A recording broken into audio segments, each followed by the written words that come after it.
नमस्कार मंडळी, कसे आहात तुम्ही सगळे? आज आपल्या किचनमध्ये बनवणार आहोत बांगडा फ्राय. चला या तर मग मी बांगडा साफ आणि कट करून घेऊन येते. बांगडा 2 ते 3 वेळा पाण्यात धुवून घेऊ आणि त्यानंतर मीठ, हळद, मिरची पावडर आणि कोकम रस टाकून मिक्स करून घेऊ आणि अर्धा तास रेस्ट करायला ठेवून देऊ. असे करून ठेवून दिल्याने मसाले छान लागून राहतात. मी इथे मोजकेच मसाले वापरले आहेत. तुम्ही इथे आलं लसूणची पेस्ट पण वापरू शकता. इथे पाहू शकता मसाले छान असे लागले गेले आहेत. त्यानंतर बारीक रवा म्हणजेच 0 नंबरचा रवा वापरणार आहे. बारीक रवा घेतल्याने बांगड्याला व्यवस्थित लागतो. मसाला लावून घेतलेले बांगड्याचे तुकडे रव्यात चारी बाजूने लावून घेते आणि असे सर्व तुकडे लावून घेऊ.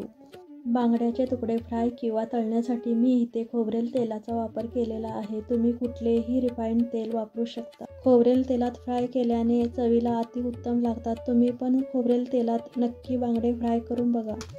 गॅसवर तवा ठेवून त्यावर 4 ते 5 चमचे तेल ओतून गरम करून घेऊ आणि बांगड्याचे तुकडे एक एक करून घालून घेऊ. तव्यात जेवढे मावतात तेवढेच घालून घ्यायचे. त्यानंतर आतून परतून भाजून घेऊ. चांगले कुरकुरीत भाजले पाहिजे. त्यासाठी गॅसची फ्लेम कमी करून भाजून घेऊ. जास्त वेळ भाजून घेतल्याने आतून पण शिजून येतात आणि कुरकुरीत होतात. तुम्हाला ही रेसिपी आवडली असेल तर मग वाट कशाची बघताय? या पद्धतीने तुम्ही अगदी रुचकर बांगडा फ्राय करून बघा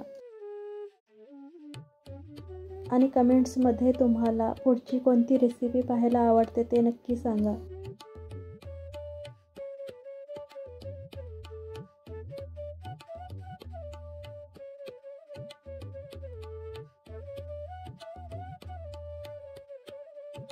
इथे आपला बांगडा फ्राय खायला तयार झालेला आहे.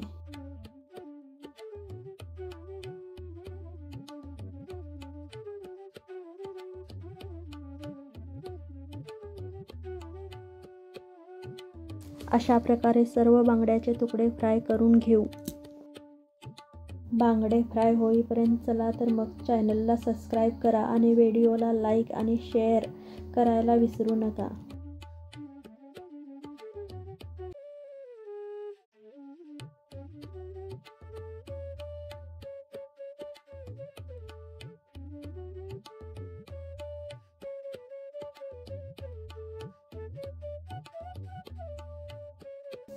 तुम्ही पण ही रेसिपी नक्की ट्राय करा आणि तुमचा अनुभव मला कमेंट बॉक्समध्ये सांगायला विसरू नका.